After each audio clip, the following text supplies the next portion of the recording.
كتاب الله عليكم وأحل لكم ما وراء ذلكم أن تبتغوا بأموالكم محسنين غير مسافحين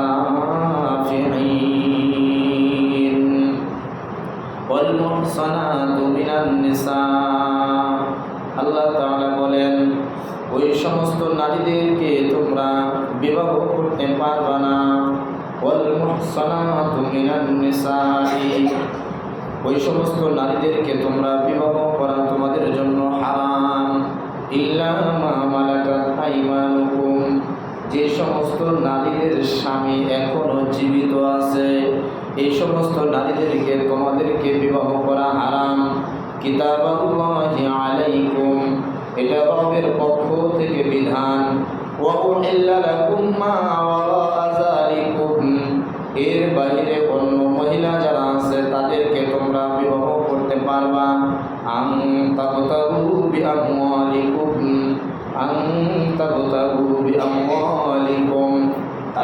যাদেরকে তোমরা বিবাহ করবা তাদেরকে বিবাহ করতে পারবা তোমরা কিছু অর্থের বিনিময়ে মুহসিনিনা গায়রা মুসাফিরিন অবশ্যই বিবাহ ব্যতিরেকে প্রকাশ্যে অথবা গোপনে তাদের সঙ্গে ব্যভিচারে লিপ্ত হবে না ফামাস্তামতা'তুম বিহি মিনহুন্না যে সমস্ত মহিলাদেরকে ব্যবহার করে তোমরা উপকৃত হও ফাআতুহুন্না উজুরাহুন্না তাদেরকে অবশ্যই তোমরা মহরানা দিয়ে দাও ফারিজা এটা আল্লাহ তাআলার পক্ষ থেকে নির্ধারিত একটা বিধান ওয়ালা জুনাহা আলাইকুম এতে তোমাদের কোনো দোষ নাই এতে তোমাদের কোনো গুনাহ হবে না ফিমা তারাদাইতুম বিহি মিন বা'দিল ফারিদা মহরানা নির্দিষ্ট পরিমাণে মহরানা তোমরা উভয় পক্ষ থেকে চুক্তি করে মহরানা ধার্য করে তোমরা বিবাহ কাজ সম্পন্ন করো মহরানা চুক্তি করার পরেও যদি কোনো পুরুষ চায় এর বাহিরেও আমরা বেশি দিয়ে দিব এতে তোমাদের কোনো অসুবিধা নাই তোমাদের কোনো দোষ নাই মিন বা'দিল ফারিযা ধার্যকৃত মহরানার পরেও তুমি অতিরিক্ত কিছু অর্থ তোমার স্ত্রীকে তুমি খুশি মনে দিয়ে দিতে পারো ইন্নাল্লাহা কানা আলিমান হাকিমা নিশ্চয় আল্লাহ রাব্বুল আলামিন মহাজ্ঞানী এবং তিনি বিজ্ঞানময় সাহাবায়ে কেরামদের মধ্য থেকে যখন প্রস্তাব আসলো বাবা মক্কা থেকে মদিনায় হিজরত করে যে সমস্ত মহিলারা চলে আসছে এই সমস্ত মহিলাদের ব্যাপারে তাহলে কি হুকুম হুজুর আপনি বলে দেন আল্লাহ রাব্বুল আলামিন অন্যত্র আয়াত নাযিল করে দিলেন ইয়া আইয়ুহাল্লাযীনা আমানু ইযা জাআকুমুল মুমিনাত হে ঈমানদারেরা যখন তোমাদের নিকটে কোনো মুমিনা পৌঁছে যায় কোনো মুমিন নারী পৌঁছে যায় মুহাজিরাতিন হিজরত করে তোমাদের কাছে চলে আসে ফামতাহিনুহুন্না তাদেরকে তোমরা পরীক্ষা করে নাও আসলেও তারা ঈমান গ্রহণ করেছে কি করে নাই আল্লাহু আ'লামু বিঈমানিহিন্না তাদের ব্যাপারে আল্লাহ তাআলা তো ভালোভাবে জানেন তাদের ব্যাপারে তারা কতটুকু ঈমানের বলিয়ান হয়েছেন ফাইনা আলিমতুমুহুন্না মুমিনাত তোমরা যখন জানতে পারবা তারা ঈমান এনেছে তারা মুমিনাত ফালা তারজিউহুন্না ইলাল কুফার এবং যেই মহিলা চলে আসছে তার স্বামী যদি কাফের হয় ফালা তারজিউহুন্না তাহলে এই মহিলাকে তোমরা ফিরাইয়া দিও না ইলাল কুফার কাফেরদের নিকটে লা হুন্না হিল্লুল লাহুম ওয়া লা হুম ইয়াহিল্লুনা লাহুন্না এই মহিলা ওই কাফেরের জন্য এখন আর জায়েজ নাই ওই কাফেরও এই মহিলার জন্য আর জায়েজ নাই লা হুন্না হিল্লুল লাহুম ওয়া লা হুম ইয়াহিল্লুনা লাহুন্না ওয়া আতুহুম মা আনফাকু এখন তোমরা তাদেরকে গ্রহণ করতে পারো কিছু খরচ তাদের পিছনে করো ওয়ালা জুনাহা আলাইকুম এতে তোমাদের কোনো দোষ হবে না তাদেরকে তোমরা বিবাহ করতে পারবা আনতান তানকিহুন্না মিন বা'দিল ফারিযা, অবশ্যই তাদেরকে বিবাহ করতে পারবা, কিন্তু কিছু মহরানা ধার্য করেই কেবল তাদেরকে বিবাহ করতে পারবা, এটা তোমাদের জন্য জায়েজ। দ্বিতীয় নম্বরে, যুদ্ধের মধ্যে যে সমস্ত মহিলাদেরকে পাওয়া গিয়েছে গনিমতের মালের সঙ্গে, যাদেরকে যে সমস্ত মহিলারা আটক হয়েছে, এই সমস্ত মহিলাদেরকেও তোমরা বিবাহ করতে পারবা। তবে শর্ত হলো, এই সমস্ত মহিলারা যদি এদের সন্তান সম্ভবা হয়, এদের গর্ভে যদি সন্তান থাকে, সন্তান ভূমিষ্ঠ হওয়ার আগ পর্যন্ত এদেরকে তোমরা বিবাহ করতে পারবা না, এটা তোমাদের জন্য জায়েজ নাই।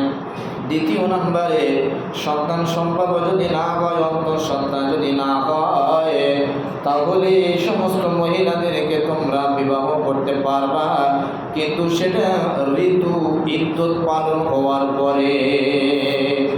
ইদ্যত পালন করে এরপরে তোমরা বিবাহ করতে পারবা। এই আয়াত যখন নাজিল হয় বাবা, রাসূল আকরাম সাল্লাল্লাহু আলাইহি ওয়াসাল্লাম সাহাবায়ে কিরামদের কাছে ঘোষণা করে দিলেন। সাহাবায়ে কিরামরা কুরআনুল কারীমের আয়াত নাজিল হওয়ার সঙ্গে সঙ্গে ওনারা এত অনড়, এত অটল, আমরা শোনার পরে যেমনি ভাবে মানি অথবা মানি না, কিন্তু সাহাবায়ে কিরামদের অভ্যাস ছিল এটা, যখন কোনো বিধান আসতো 100 তারা মানার জন্য নিজের জীবনটা পর্যন্ত দিয়ে দেয়। ঠিক ওনারা তাই করলেন। মুসলমানদের মধ্য থেকে কিছু কিছু মুসলমান যারা বিবাহ করার সামর্থ্য রাখে, কিন্তু মহরানা দেওয়ার মতো সামর্থ্য যাদের নাই, এরা আল্লাহর নবীর কাছে প্রস্তাব জানালেন, ইয়া রাসূলুল্লাহ, ইয়া হাবিবাল্লাহ, হুজুর, আমাদের তো মহরানা দেওয়ার মতো অ্যাবিলিটি নাই, ক্ষমতা নাই, আমরা কি করব? আল্লাহ রাব্বুল আলামিন সূরা নিসার 25 নং আয়াত নাযিল করে দিলেন, ওয়া মান লাম ইস্তাতি' মিনকুম তাওলান আন ইয়ানকিহাল মুহসানাতিল মুমিনাত। স্বাধীন মহিলাকে তুমি যদি বিবাহ করার মতো ক্ষমতা তোমার না থাকে, আন ইয়ানকিহাল মুহসানাতিল মুমিনাত ফামিম্মা মালাকাত আইমানুকুম, তাহলে তুমি বাদী মহিলাকে বিবাহ করো। একজন বাদী গোলামী মহিলা, এই মহিলাকে তুমি বিবাহ করো। আইমানুকুম মিন ফাতায়াতিকুমুল মুমিনাত, তবে বিবাহের ক্ষেত্রে অবশ্যই দেখবা বাদীটা মুমিনাত কিনা। বাদী যদি কাফের হয়, তাহলে তুমি তাকে মুসলমান বানায় নাও। মিন ফাতায়াতিকুমুল মুমিনাত, তাকে পরীক্ষা করে নাও সে ঈমান আনছে কিনা। আল্লাহু আ'লামু বিঈমানিকুম, আল্লাহ তাআলা তোমাদেরকে ঈমান আনে আর কে ঈমান আনে না, কার ঈমান মজবুত কার ঈমান দুর্বল জানেন কে? জোরে ডাক দিয়ে বলেন। আল্লাহ তাআলা জানেন। আল্লাহ তাআলা বলেন, বা'দুকুম মিন বা'দ, তোমরা একে অপরের সমতুল্য, যদিও তোমরা আজানা, তোমরা স্বাধীন। আমার এই আয়াত নাজিল হওয়ার পরে তোমরা মনে মনে ভাবতে পারো, আমি একজন স্বাধীন মানুষ, তাহলে আমি বাদীকে কেন বিবাহ করব? টাকা পয়সার বিষয়ে যেহেতু তুমি অসচ্ছল, ক্ষমতা তোমার নাই, এই জন্য তুমি বাদীকে বিবাহ করো। তবে বাদীকে বিবাহ করার ক্ষেত্রে এটা তুমি মনে করিও না আমি একজন আজাদ মানুষ, বাদীকে কেন বিবাহ করব, তাকে তুমি ছোট বা খাটো মনে করিও না। মানুষ হিসাবে সকল মানুষ পৃথিবীতে এক, আদম থেকে আমি আল্লাহ রাব্বুল আলামিন তৈরি করেছি।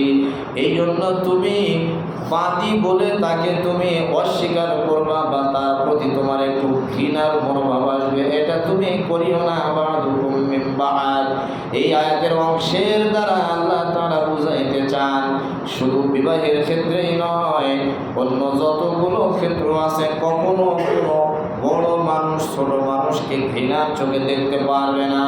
বড় ধনাঢ্যবান গরিব মানুষকে ঘৃণা করতে পারবে না। এটা হলো আল্লাহ তাআলার বিধান। আল্লাহ তাআলা বলেন বা'দুকুম মিন বা'দ, তোমরা বলা একে অপরের সমতুল্য। তোমাকে আমি আল্লাহ তাআলা যা দিয়ে বানাইছি, ওই যে গরিব একজন মানুষ গরিব ঘরে জন্ম নিয়েছে, তাকেও আমি আল্লাহ তাআলা সেইভাবেই বানাইছি। তোমাকে আমি আল্লাহ তাআলা যত্ন করে বানাইছি রে গোলাম, তাকেও আমি আল্লাহ তাআলা যত্ন করে বানাইছি। সে বাদী বলে তুমি অস্বীকার করবা, সে গরিব বলে তাকে তুমি ঘৃণা করবা, এমন যে নয়। গোলাম হিসেবে আমি মাওলার কাছে তোমরা সকলেই তো গোলাম। যদি বলেন কথা ঠিক কিনা? দুনিয়াতে তুমি একজন গোলাম আজাদ ক্রয় করেছো, তাই তুমি গোলামের মালিক। কিন্তু আমি আল্লাহ রাব্বুল আলামিন তোমাকে তৈরি করেছি, এই হিসেবে তো আমি তোমাদের সকলের ওই মালিক। তোমরা তো সকলেই আমার গোলাম। এরপরেও তোমরা কেন অহংকার করবা? কেন অহংকার করবা? আদম এবং হাওয়া থেকে আমি আল্লাহ তাআলা একই সিস্টেমে তোমাদেরকে তৈরি করেছি। বা'দুকুম মিন বা'দ, সুতরাং এটা নিয়ে কেউ কারোর উপরে কোনো অহংকার নয়, মাথা পড়ে নয়। ফানকিহুহুন্না বিইজনি আহলিহিন্না ওয়া আতুহুন্না উজুরাহুন্না বিল মা'রুফ, অবশ্যই অবশ্যই যেই বাদী তার মালিকের আন্ডারে আছে, এই মালিকের বিইজনি আহলিহিন্না, তার অনুমতি নিয়া, উজুরাহুন্না বিল মা'রুফ, তাকে মোহরানা দিয়ে তুমি এই বাদীকে বিবাহ করে নাও। মুহসানাতিন গায়রা মুসাফিহাত, অবশ্যই অবশ্যই কোনো অবস্থায় তোমরা ব্যভিচারে লিপ্ত হবে না। ওয়ালা মুত্তাখিজাতি আখদান, এবং গোপন প্রেমে তোমরা লিপ্ত হইও না। গোপন প্রেমেও যদি লিপ্ত হও, বিফাহিশা বিফাহিশা, এই যে ব্যভিচারে তোমরা লিপ্ত হলা, আল্লাহু আ'লাম, যদিও দুনিয়ার কেউ জানে না, দুনিয়ার কেউ দেখে নাই, কিন্তু আল্লাহকে তোমরা না দেখায় ছাড়তে পারো না।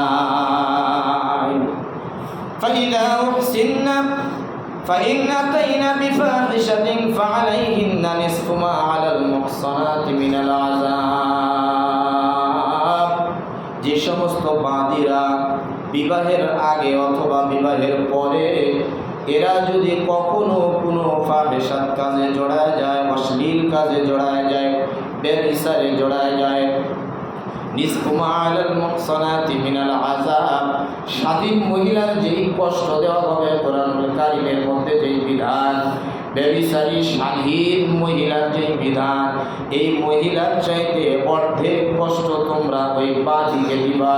এটা যদি বিবাহের আগেও তারা ব্যভিচারে লিপ্ত হয় অথবা বিবাহের পরেও যদি তারা ব্যভিচারে লিপ্ত হয়, বাদীদের ক্ষেত্রে স্বাধীন মহিলার চাইতে অর্ধেক কষ্ট তারা পাবে, অর্ধেক কষ্ট তাদেরকে দিবা। আল্লাহ তাআলা বলেন যালিকা লিমান খাশিয়াল আনাতা মিনকুম, যালিকা লিমান খাশিয়াল আনাতা মিনকুম, এই বিধান আমি আল্লাহ রাব্বুল আলামিন ওই ব্যক্তির জন্য দিলাম, ওই আজাদ ব্যক্তির জন্য দিলাম, আজাদ পুরুষের জন্য দিলাম, যে আজাদ পুরুষ অথবা বাদী, গোলাম বাদী, যে সমস্ত পুরুষ আর বাদীরা নিজেকে কন্ট্রোল করতে পারে না, নিজের চরিত্রকে ধরে রাখতে পারে না, আশঙ্কা থাকে, এই সমস্ত পুরুষ এবং নারীর জন্য এই বিধান আমি আল্লাহ তাআলা দিয়ে দিলাম। ওয়া আন তাসবিরু খায়রুল লাকুম, তবে তোমাদের মধ্যে নিজেকে কন্ট্রোল করার মতো ক্ষমতা যার আছে, যারা ধৈর্য ধারণ করতে পারবা, ইচ্ছা যদি তুমি করো ধৈর্য ধারণ করো, ইচ্ছা করে ধৈর্য ধারণ করতে পারো, খায়রুল লাকুম, এটা তোমাদের জন্য বড় উত্তম। আল্লাহু গফুরুর রহিম, আমি আল্লাহ তাআলা অত্যন্ত ক্ষমাশীল এবং দয়াবান।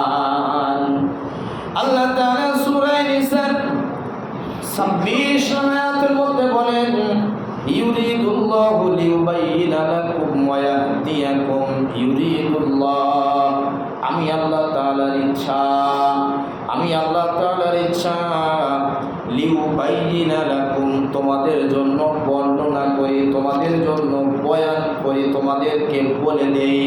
ওয়াহদিয়াকুম, আমার বিধিবিধানগুলো তোমাদেরকে বলে দেই। এটা আমি আল্লাহ তাআলার ইচ্ছা। আমার ইচ্ছা অনুযায়ী আমি বয়ান করেওছি, বলেও দিয়েছি, কিন্তু সেটা আমার নবীর মাধ্যমে। ওয়াহদিয়াকুম সুনানাল্লাযীনা মিন ক্বাবলিকুম, যে সমস্ত পুরুষরা, যে সমস্ত জাতিরা পূর্বে তারা কি অবস্থায় ছিল, তাদের কি অবস্থা হয়েছে আমার বিধিবিধান না মানার কারণে। ওয়াহদিয়াকুম সুনানাল্লাযীনা মিন ক্বাবলিকুম, সুনানাল্লাযীনা মিন ক্বাবলিকুম বলা হয় এই ওয়ার্ড দ্বারা আল্লাহ তাআলা বুঝান ইতিপূর্বে যেই জাতিগুলো আমি আল্লাহকে মানে নাই, এই জাতির কি অবস্থা হয়েছে, তাদেরকে কি আযাব আর গজব দিয়ে আমি দুনিয়া থেকে বিদায় করে দিয়েছি, কি আযাবে তাদেরকে নিপতিত করেছি, কি আযাবে তাদেরকে আমি আল্লাহ রাব্বুল আলামিন গ্রেফতার করেছি। ইউরিদুল্লাহু লিয়ুবাইয়িনা লাকুম, এই ঘটনাগুলো আমি আল্লাহ তাআলার ইচ্ছা এটা তোমাদেরকে শোনাইয়া দেই। ওয়ায়াতুবা আলাইকুম, কেন এটা আমি শোনাইতে চাই তোমরা কি জানো? পূর্বের ঘটনাগুলো তোমাদেরকে এই জন্য শোনাইতে চাই, এই ঘটনাগুলো থেকে তোমরা শিক্ষা লাভ করে যাতে করে তোমরা ওয়ায়াতুবা, তোমরা যাতে করে তওবা করতে পারো, ফিরে আসতে পারো, আলাইকুম সকলে মিলে ফিরে আসতে পারো। ওয়াল্লাহু আলিমুন হাকিম, আমি আল্লাহ রাব্বুল আলামিন হলাম মহাজ্ঞানী এবং আমি আল্লাহ তাআলা বিজ্ঞানময়। আমার চাইতে হাকিম আর কেউ থাকতে পারে না, আমার চাইতে মহাজ্ঞানী আর কেউ কোনো জগতেই থাকবে না, থাকতেও পারবে না। সূরা নিসা 27 নং আয়াতের মধ্যে আল্লাহ তাআলা প্রায় একই রকম কথা বলেছেন। ওয়াল্লাহু ইউরিদু আন ইয়াতুবা আলাইকুম, আমি আল্লাহ তাআলার ইচ্ছা, আমি আল্লাহ তাআলার ইচ্ছা আন ইয়াতুবা আলাইকুম, তোমরা সকলেই তওবা করে ফিরে আসো। সুবহানাল্লাহ বললেন না? এটা যদি আল্লাহ তাআলার ইচ্ছা হয়, মুফাসসিরিন ইকরামগণ বলেন এর দ্বারা আল্লাহ তাআলা বুঝাইতে চান গোলাম, তোমরা যেহেতু আমার এমন একটা হাবিবের উম্মত, অন্য নবীর চাইতে তোমাদের কাছে যেই নবীকে আমি আল্লাহ তাআলা পাঠাইছি, এই নবীর উম্মত হওয়ার কারণে তোমাদের জন্য এক্সট্রা মহব্বত আমি আল্লাহ তাআলার পক্ষ থেকে। সুবহানাল্লাহ বলেন না? তাই তো আল্লাহ তাআলা বলেন আল্লাহ, আমি আল্লাহ তাআলা ইচ্ছা করি, ইউরিদ, আমি আল্লাহ তাআলার ইচ্ছা আইয়াতুবা আলাইকুম, যাতে করে তোমরা সকলে ফিরে আসো।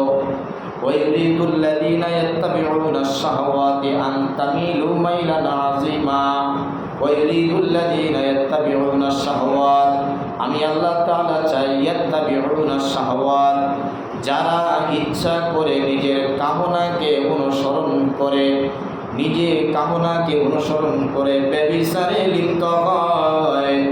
এরা শুধু ব্যভিচারে লিপ্ত হয় তা নয়, বরং এরা হলো নিজেদেরকে অতল গর্ভে, ধ্বংসের গর্ভে, একেবারে গহ্বরের মধ্যে ঢেলে দেয়।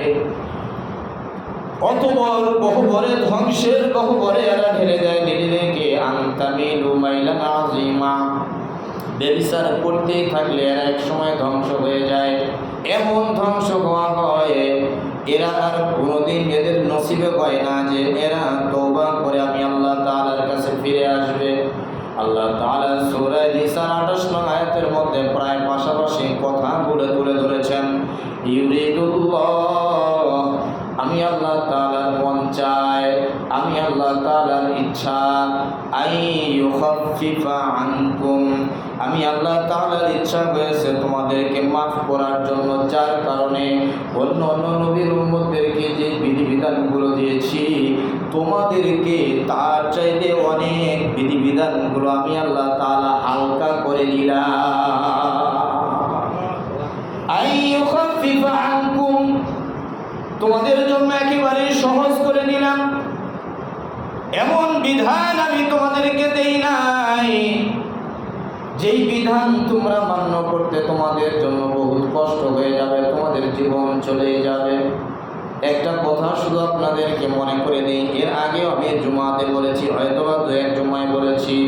হযরতে মূসা আলাইহিস সালাতু ওয়াস সালামকে আল্লাহ রাব্বুল আলামিন কিতাব দেওয়ার পূর্বে হযরতে মূসা আলাইহিস সালাতু ওয়াস সালাম আল্লাহ তাআলার কাছে চাইতেছিলেন, বারে ইলাহি, আমাকে আপনি কবে কিতাব দিবেন, কবে কিতাব দিবেন? আমাকে কিতাব দেন, যাতে করে আমি আমার জাতিকে বুঝাতে পারি। আমার জাতি শুধু বলে তোমার কিতাব কই, কি তোমার বিধান রয়েছে, মৌখিক কথা আমরা মানতে চাই না, তুমি একটা ডকুমেন্টস নিয়ে আসো, ডকুমেন্টস নিয়ে আসলে আমরা মানবো। আল্লাহ, তুমি আমাকে একটা কিতাব দিয়ে দাও। আল্লাহ তাআলা বলেন, মূসা ওয়া'আদনা মূসা 30 লাইলাতান ওয়া আতমামনাহা বি'আশরিন ফাতাম্মা মিকাতু রাব্বিহি 40 লাইলা।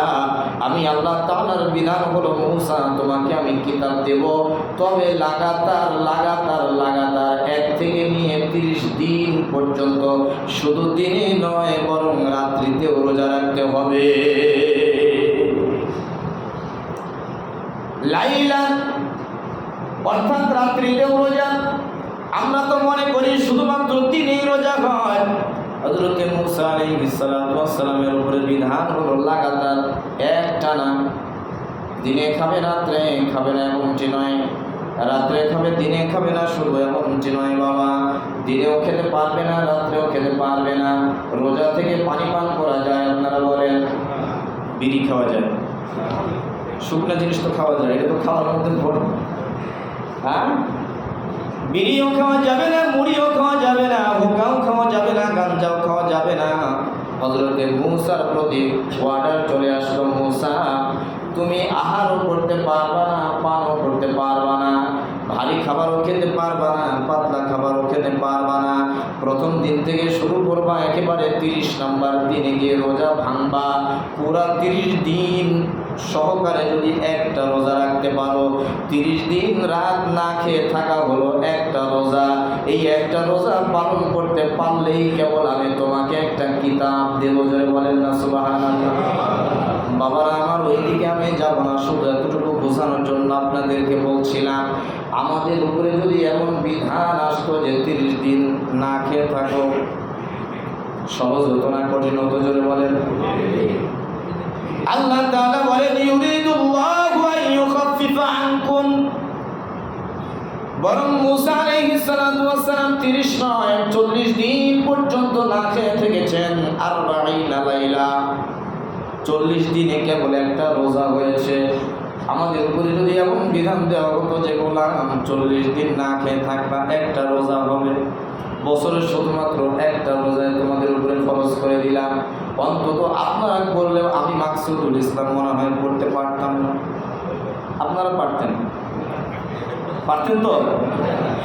আপনারাও পারবেন না, যার কারণে আল্লাহ তাআলা বলেন, ইউখাফফিফা আনকুম, তোমাদের জন্য বিধানগুলো সহজ করে দিলাম। কেন সহজ করে দিলাম? অখুলিকাল ইনসানু দাঈফা, আগের যুগের মানুষ আর তোমরা পরের যুগের মানুষ সমান সমান নয়। মানুষ হিসাবে সকলকে আমি দুর্বল করে তৈরি করেছি। এরপরেও তোমরা যেহেতু আখিরি জামানার উম্মত, তোমাদেরকে আরো দুর্বল করে তৈরি করা হয়েছে, যার কারণে